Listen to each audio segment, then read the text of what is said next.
Mr. President, the body, with the permission of everyone here, that we move, that we cite these individuals in contempt. So move, Mr. Is President. there any objection? If not, the John Does and Jane Does as identified individual are held in contempt. I am directing the OSAA to put in custody, Senate custody, to the said individuals and to detain them in the Senate premises. If they need assistance, you're authorized to coordinate with the Pasay City PNP until such time that those held in contempt can purge themselves of contempt, meaning to satisfy us with their explanation. Senator Marcoleta, are you satisfied with? Yes, Mr. President, I'm satisfied. Incidentally, I think the incident this afternoon can also be used to appeal to the Supreme Court that it's now high time for them to dispose or act on the petition, on the inquiry, whether or not the former president was, or the abduction of the former president violated Philippine laws. And if they can act precisely on the basis of what happened today, we will be guided in future incidents that may happen. Sana wala naman. Pero sana, if they can decide as soon as possible, Mr. President, considering what happened today, they should include in that disposition a guideline sa mga ganitong pagkakataon. Your comments are in order and noted. And Mr. President, to add, because we have an existing law, I'm citing Republic Act 9851, which is about transnational crimes, international crimes, crimes against humanity. Ang sinasabi po ron, Mr. President, is very clear, specifically under Articles 17 and 18, na kung saan sinasabi sa ganitong mga kaso, ang talagang merong jurisdiction, primary jurisdiction, ay yung ating local courts, Mr. President. Paano ngayong mangyayari na mas kakatigan pa ng mga taong gustong humuli kay Senator Bato yung sinasabi na warrant of arrest? Alin ba yung pakikinggan nila? Alin ba yung una nilang tutuparin? Yung inaatas ng isang korte na ang kanyang jurisdiction is not questionable considering that we have already withdrawn from the Rome Statute. Bakit po yun ang kanilang gagamitin? Halimbawa po sa Article 17, Mr. President, sinasabi po doon na yung surrender o yung extradition ay pwedeng gawin in accordance with existing extradition laws or treaties. Alam naman natin, hindi naman po bansa ang ICC, Mr. President. To further your discussion, Senator Marcoleta, under the ICC rules, if a nation exits ICC, they're given 1 year to authorize an investigation. And this was brought up by the former president's defense team that the investigation happened 1 year after na 1 year, yung investigation which led to the charges. But yet, in the appeals court ng ICC, they upheld the charges. So what is the net effect nito for the public to know and for members of our PNP and AFP to know? That means that under the Duterte ruling, whether it's the Marawi siege, whether it is the battle, the 30, 40, 50 year fight with the Communist Party, CPP, and PA, the ICC now can suddenly come out with warrants for any cabinet member or any elected official or any general or colonel or sergeant of our military and police under the doctrine that they did under Duterte.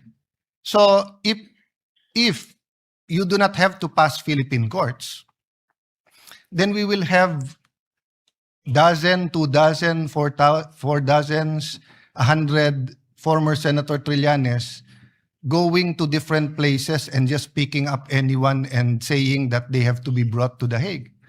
So that would be ridiculous. So that is precisely why we passed Senate Resolution 44, that each Filipino, regardless of political color, regardless of background, will have to have their day in court. Having said that, we will, in fact, deal with that during the hearings of the Committee on Rules and the Committee on Public Order. What is important right now is that we assure the Philippine Republic that the Senate is functioning and there is no threat from stopping us by any legal machination or manipulation. Having said that, Senator Marcoleta, with your indulgence, just while we were passing the motion to hold in contempt the NBI agents, retired Major General Rene C. Samonte, our Sergeant of Arms, gave me this. May 11, 2026, for Senate President Alan Peter S. Cayetano, sir, as directed herewith is the sequence of events as to the reported assault on Senator Ronald De La Rosa. Earlier this morning, 0700 hours, NCR Chief Attorney Dong Gallo paid a call to the undersigned to coordinate an arrest order.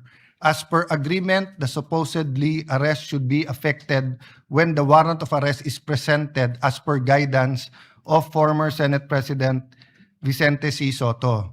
On or about 2 p.m., the warrant of arrest was shown to the former Senate President in the presence of the undersigned, but copies were not allowed to be distributed. Truly yours. So the investigation will bear out what happened. The point I want to make is that even assuming fully coordinated yung arrest warrant, they should have approached Senator Bato or approached the Sergeant at Arms, given a copy of the warrant, and negotiate his surrender because they are in Senate premises. Pero instead, nakipaghabulan sila. Hinabol nila, they attempted to stop Senator Bato from attending the session. Even ordinary arrest, konsehal, vice mayor, Sangguniang Panglalawigan, even SK. When they're in session, usually yung police pupunta doon, magpupos, i-coordinate sa presiding officer, sasabihin, ito ang warrant of arrest. So we cannot excuse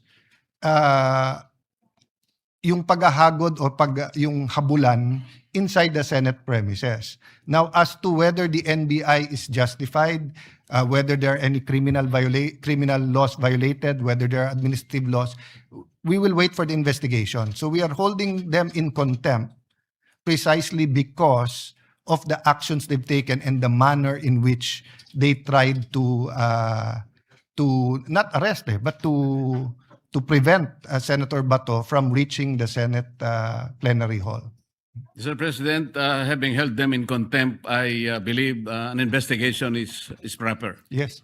Thank you, Mr. President. So we'll refer all of the comments after the previous referral to the Committee on Rules and Committee of Public Order. So all of these comments said in plenary is, and including the videotape, including the report, the spot report of the Sergeant of Arms, is referred to the two committees. Senator Bato. Mr. President, while the investigation is pending, this representation would like to move that the current Sergeant at Arms be replaced with the former Sergeant at Arms, Brigadier General Mau Aplaska, Mr. President. I so move. If I may intervene, I appreciate your immediate action, Sergeant at Arms, and I had a couple of sidebars this afternoon, and I think this is my only interaction with you, except for bumping into you. He's been very candid. He's acted on it right away. But just given the situation now, I tend to agree with Senator Bato that in the meantime, we have an acting sergeant at arms. But if the good general can continue assisting the Senate, your service is very much appreciated. But I think it will also protect you from future. Before we decide on the motion of Senator Bato, Senator Marcoleta. So my point is that the motion of Senator Bato, in my view, does not reflect on your actions, but it's really in the nature of like when we have preventive suspensions. It's just to make sure that everything is in order while the investigation is ongoing. Senator Marcoleta. Mr. President, I don't think we can make that conclusion today that whatever happened now or earlier this afternoon does not reflect Yes. to the work of the Preliminarily, Sergeant at Arms. preliminary. I agree. Because I'd like to ask whether in his explanation, the former Senate President knew that that was the way that a sitting senator be treated, even for the sake of an argument that there is a valid warrant of arrest. Was the procedure explained to the the former Senate President, that the way he should be arrested Yes. was explained and approved by the former Senate President? That is the question that the Secretary General should answer. Yes. Because if the former Senate President allowed it, then he himself was responsible in what happened earlier. I cannot answer that question, but I assume or I give the benefit of the doubt or assume regularity that no senator would allow that manner of arrest. Having said that, as you said, these are all preliminary, but the concern, I think, of Senator Bato is not only this investigation, but also the security of the session hall and his security in the next few days. That's precisely the reason, Mr. President, because I think Senator Bato is very apprehensive of what is yet to be happen after this session. So he should be placed in a situation where we can all be confident that nobody can touch him. I agree, Senator Marcoleta, and I will make myself available. It is now in the hands of the Secretary General, And I will- considering that we already moved and we already resolved that he be given protective Yes. custody. So the NBI has a director. The director NBI is under the Department of Justice that has a secretary. The secretary is a member of the cabinet, which is under the which is the alter ego of the president, but we have an executive secretary, president. So I will make myself available for the discussion and for their legal point of view. But one thing I will make clear, that it is in contempt of the Senate to execute their warrant in a manner that they did so. And it is possibly an excuse that you were actually executing a warrant of arrest, because for us, it's very clear they were preventing Senator Bato from participating in this afternoon Yun session. nga po yung aking naiisip. Kasi kung alam na po at pinaalam sa kanya, nandito pala sila, umaga pa, preparado na sila, yun na lamang pong tinatanong ko, ganun po ba yung paraan? Sinabi po ba nila yung paraan na hindi man lang nila papapasukin dito, hahabulin nila? Kamuntik na nga siyang nahulog sa hagdanan, nakita ko po kanina, at nabali pa yung dalawang niyang daliri. Ito ba ay inexplain sa ating former Senate President na alam kong hindi naman niya papayagan? Ngayon, kung nangyari po, pati yung ating former President, hindi na po nila nirespeto. Pati po yung ating institution. Ito po yung magiging problema. Salamat po, Mr. Yes, President. there are many, many issues that we have to untangle In the meantime, there are many, many problems the country is facing, and we have to meet regarding the committees and the direction of the Senate. So Majority Leader, what's the parliamentary status and what's the suggestion of the gentleman who is now very much present? So kailangan 13. No, may motion siya eh. There's a motion. Yeah. So